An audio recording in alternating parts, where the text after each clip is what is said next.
बच्चों, आज हम कक्षा 7वीं में जो पाठ हमने देखा था घातक रोग एड्स, इस पाठ की जानकारी लेने के बाद शब्दार्थ तथा पाठ बोध रूपी प्रश्नों की जानकारी लेने के बाद हम बढ़ते हैं पन्ना नंबर 115 पर भाषा ज्ञान रूपी प्रश्न।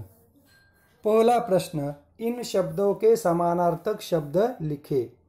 जैसे शक्ति, ताकत, बल, जानलेवा, खतरनाक, भयंकर, संक्रामक,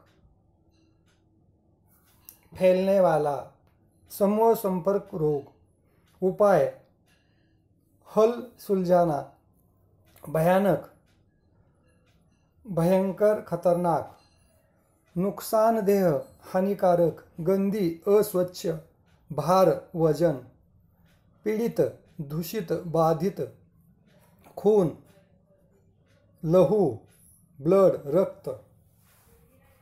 दूसरा प्रश्न, विलोम शब्द लिखे, विलोमार्थी शब्द लिखे। स्वस्थ, अस्वस्थ, संभव, असंभव, रोगी, तंदुरुस्त, निरोगी, सूक्ष्म, स्थूल, परिचित, अपरिचित, स्वच्छ, अस्वच्छ, प्रमुख, अप्रमुख, लाभप्रद, हानिकारक, फायदेमंद, सावधानी, असावधानी, नजदीक, दूर।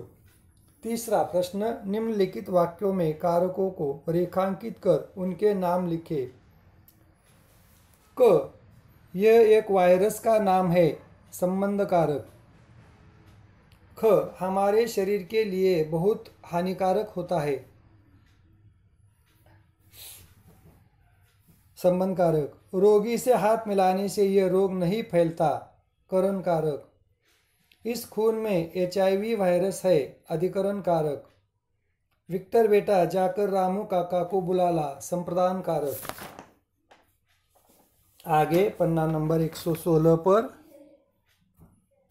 जैसे 4 वचन बदलकर वाक्य दोबारा लिखे। क, यह बीमारी गंदे पानी से फैलती है, ये बीमारियां गंदे पानी से फैलती है। ख, दादी जी ने मुझे कहानी सुनाई, दादी जी ने मुझे कहानियां सुनाई। ये बीमारियां गंदे पानी से फैलती है, दादी जी ने मुझे कहानियां सुनाई। हम बाजार से सब्जियां लाए, हम बाजार से सब्जी लाए। नेहरू जी ने बच्चे को फूल दिया, नेहरू जी ने बच्चों को फूल दिया।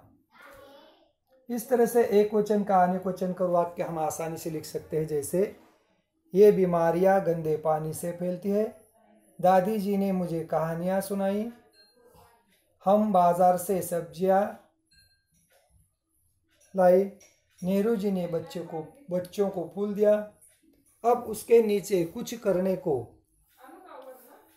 एड्स के बारे में नवीनतम जानकारी प्राप्त कर कक्षा में बताए। एड्स से बचाव विषय पर कक्षा में परिचर्चा आयोजित करें। रीड, वायरस से होने वाली अन्य बीमारियां। 1, डेंगू बुखार, यह एक संक्रामक रोग है जो एडिस इजिप्टी नामक मादा मच्छर के काटने से होता है। इस रोग में बुखार के अतिरिक्त सिर, बदन, आंख और जोड़ों में दर्द रहता है। अगर समय पर उचित इलाज न कराया जाए तो रोगी की मृत्यु तक हो सकती है। डेंगू बुखार के माध्यम से। पोलियो, यह प्रायः नन्हे शिशुओं को होता है। इस रोग के होने से शिशु पूरी जिंदगी के लिए विकलांग बन जाता है। अगर समय पर पोलियो की वैक्सीन या दवाई बच्चों को दे दी जाए तो इस रोग से बचाव संभव है। चेचक यानी कांजनिया, इस रोग के होने पर रोगी को बुखार, सिरदर्द और संपूर्ण शरीर में छोटे छोटे फोड़े उभर आते हैं। कभी कभी इससे रोगी की मृत्यु भी हो जाती है। टीके के आविष्कार से इस रोग पर काफी हद तक काबू पा लिया गया है। टीका देना है इन्हें,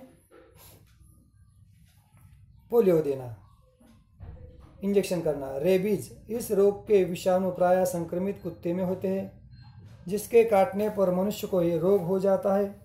अगर इसका तुरंत इलाज न किया जाए तो हालत गंभीर हो सकती है। इसलिए कुत्ते या अन्य जानवर के काटने पर हमें तुरंत डॉक्टर के पास जाना चाहिए। इस तरह से वायरस से होने वाली जो अन्य बीमारियां हैं उसमें डेंगू बुखार, पोलियो, चेचक, रेबीज आदि के बारे में हमें सावधानी बरतनी है।